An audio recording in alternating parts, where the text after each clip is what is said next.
kā pareizi lietot savas durvis. Tad, attiecīgi, kad mēs varam ciet savas durvis, mēs esam pamanījuši, ka ļoti daudzi durvis var ciet šādā veidā. Viņi pieķerās pie roktura un šādi te var ciet.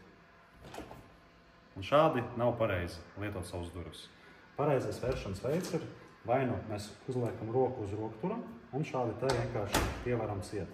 Vai no otrs variants mēs pat uz roktura neliekam roku klāt, vienkārši šādi te aizstumjam ciet.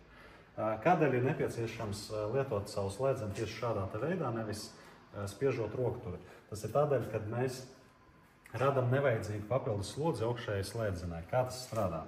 Piemēram, mums ir aizslēgta augšējā slēdzene ciet.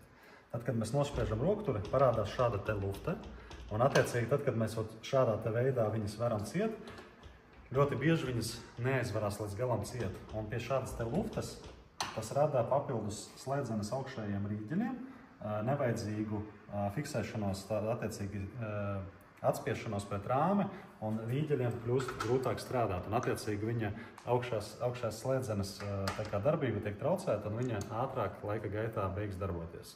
Tā kā to obligāti vajag ievērot. Un tieši tāpatās ir arī no iekšpuses, kad mēs uz sevi velkam tās durvis klāt, nedrīkst spiest rokturi uz leju, bet viņas vienkārši vajag pievilkt klātais rokturi, un lai viņas nofiksējas un aizslēdzās ciet. Tā kā obligāti izmantojiet vēršanos šādā veidā, jo tādā veidā jūsu durvis kalpos daudz ilgāk un kvalitatīvāk.